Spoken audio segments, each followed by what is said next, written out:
د نبی کریم صلی الله علیه وسلم د زوالي نه بعد خلافت راشده را روان اولنی خلیفه د نبی علیه السلام ابوبکر صدیق رضی الله تعالی عنه ورپسې به عمر بن الخطاب رضی الله عنه دریم خلیفه عثمان بن عفان رضی الله تعالی عنه څلورم خلیفه علی بن ابي طالب رضی الله عنه د دې نه بعد اختلافات عمر اغلل معاویه رضی الله تعالی عنه چې د په شام کې هغه مشري ونیوله حسن رضی الله تعالی عنه یو څو میاشتې خلافت وکړو بیا صلح وکړه هر څه هغه ته حواله کړل معاویه رضی الله تعالی عنه چې کله مړ کېده نو د هغې نه مخکې د خپل مرګ نه مخکې بس خلک یې راجمع کړه ورته ویل زما د مړ نه بعد به خلیفه زما بچی یزید کوي دا به خلیفه شي. شخصا دا مشوره د معاویه رضی الله عنه خپله او که خاصه کوم کبار صحابه هغوی ورکړی نه معاویه رضی الله تعالی عنه اکثر صحابه کرامو سره په دې کې موافق نه وو. کله چې مدینې ته دا خبره راغله نو صحابه کرامو ته چا وویله چې دا خو د پخوانو خلفاو په طرز لاړ نو بعضې صحابه اولوالقدر صحابه مشران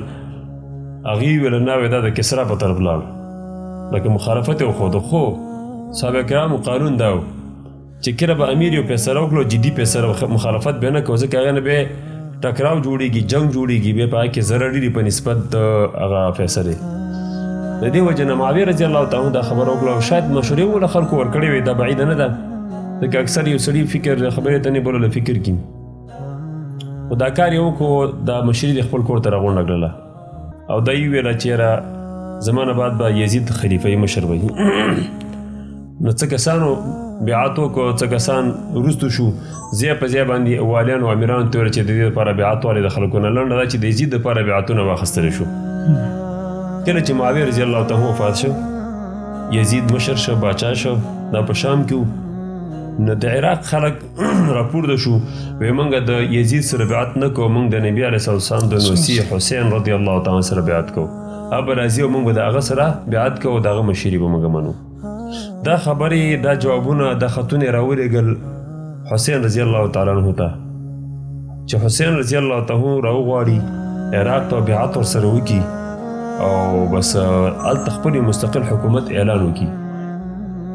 حسین رضی الله تعالی عنه داسې نه چې په اول جواب دویم جواب دریم جواب ورغلی ډېر خطونه ځکه کله چې د کربلا واقعه کېده هغې نه مخکې هغه یو بکسه غوندې کولاو کړه په هغه کې ډېر ښه خطونه جمع شوي وو نو حسین رضی الله تعالی عنه دې ته برابر شي چې لاړ شي. تاریخ مختلف خطوط ذکر کړي شخص صاحب بعضې وایي 12 دي بعضې وایي 13 دي بعضې وایي 1.5 سل دي بعضې وایي چې حد یې نه و معلوم. نو کله چې حسین رضی الله عنه اراده وکړه چې لاړ شي نو د خپل ځانه مخکې خپل د ترزي مسلم بن عقیل ولېږه چې حال احوال وایي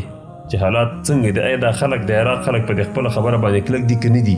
کله ناکله یو سړی خبره وکړي بیا پې کلک نه وي نو چې آیا کلک دي که نه دي ورشو ګور نه شو حالات والو. مسلم بن عقیل چې کله ورغلی دا خو ډېر اوږد تاریخ دی لنډې خبرې هلته چې کله ورغلی اندازې واخیستله اوله خلکو ملګرتیا وښودله تقریبا 100 کسان یا لږ څه کم دی 100 نه دې کسانو ځان بند کړی په بیعت باندې چې کله عبیدالله ابن زیاد راورسېده کوفې ته نو بس خلک یې ریدل تر دې چې هغه 100 کسان بیا په 20,000 کسان بیا په 10,000 کسان بیا په 100 کسانو خو لنډه دا چې مسلم بن عقیل چې کله اراده وکړه چې ځان اوس وباسي چې بابکندې ته ورسه شاته چې وګتل یو کس ورسره نو غدر یې ورسره وکړ د خلکو بیا د ختم ولېږه چې دا حسین رضی الله ته میلاو شي چې هغه رانشي ځکه د خلکو غدر وکړو. حسین رضی الله عنه خبر نه هغې اراده وکړه د وتلو عبدالله ابن عباس رضی الله عنه کې تر زه مه وځه چې نه کې د خامخا ورته بیا ورته ویل چې دا بچي دې ځان سره مه وباسه داسې نه چې د عثمان رضی الله تعالی عنه په شان د خپلو بچو مخکې مړ نه شي. عبدالله ابن عمر په سختو الفاظو منع کړه جابر ابن عبدالله منع کړه بکر ابن عبدالرحمن ورته راغلی هغې ورته ویل ته عراق له څنګه ځي عراق خلک څنګه غدر والا خلک دي ستا د پلار سره یې څه وکړه ستا د ورور سره یې څه وکړه توعنونه یې پرې لګول او دا کوم کسان چې تا ته ویلي دي چې موږ ستا ملګرتیا کوو ستا په ملګرتیا کې به جنګېږو دقه کسان به ستا په مخالفت کې به جنګېږي او یقین هغه وم شوه لنډه دا هغه ورته وویله چې ما یې فیصله کړې ده زه خامخا ځم او بس په تقدیر دې مې ایمان دی چې څه الله لیکلي هغه به کېږي ستا روان شي چې روان شي نو بکر ابن عبدالرحمن وویله وایي انا لله و انا الیه راجعون دا د غم د مصیبت کې مې وویله دا یې وویله چې بس نحتسب عند الله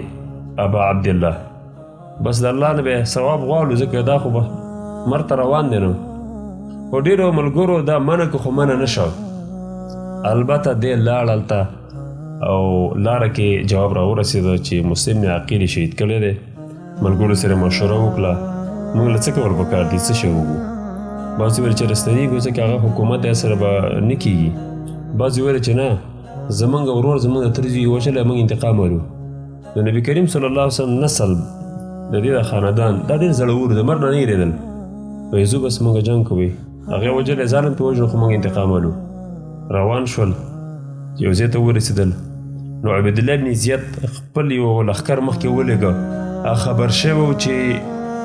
کوفې ته حسین رضی الله عنه را روان دی او عبیدالله بن زیاد پسې یزید ابن معاویه جواب ولېږه چې زه خبر شوی ما چې کوفې ته حسین رضی الله عنه را روان دی نو ته وګوره چې په چا دې شک یې کوم کسان چې هغه ستا مخالفین د هغه خوا اول ونیسه بل دا دی چې هغه منع که چې راونه نه وځي بل دا یې ورته ویله چې ګوره پام کوه څوک مړ نه کړې هغه څوک به وژنې چې تا سره جنګ شروع کړي ته به څوک وژنې نه او دا یې ورته ویله چې د وقت خبر ما ته رارسې زر زر ما ته خطونه رالېږي په خپل سر به کار نه کوې ځکه یزید ابن معاویه دا نه غوښتل چې حسین رضی الله عنه شهید شي دا صحیح خبره دا ده چې یزید ابن معاویه دا ابدا نه غوښتل چې حسین رضی الله عنه شهید شي البته مشري نیولې وه مشرو دی مشرۍ ته نه پرېښودو خو د ده په قتل باندې رواداره نه وه نو عبیدالله بن زیاد دغه ځای کې هغه لښکر هم راورسېده او د حسین رضی الله تعالی عنه تر مابین خبرې وشوې صلح نه کېدله جنګ ونښته حسین رضی الله تعالی په دغه ورځ باندې د عاشورې په ورځ باندې شهید شي د اهل سنت والجماعت د سننو عقیده ده چې حسین رضی الله عنه مظلوم شهید دی مظلوم شهید شو نو دا شهادت د الله سبحانه وتعالی ولې لیکلی و په دغه ځای کې نو د دې نه بعد هغه خلک چې د حسین رضی الله تعالی عنه سره دوکه کړې وه ملګرتیا وله ونه کړله ځکه چې 100,000 کسان وله ملګرتیا کړې وې نو دی دلته نه شو وژلی 100,000 کسانو کې 10 کسان وفادار پاتې نه شو ورته هغې نه بعد دا ماتم شروع شو چې دا ورځ به راغله هغې به غم کوو ویر به یې کوو نیاحت به یې کوو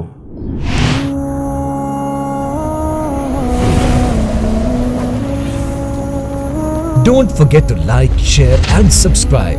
Rana Studio Podcast.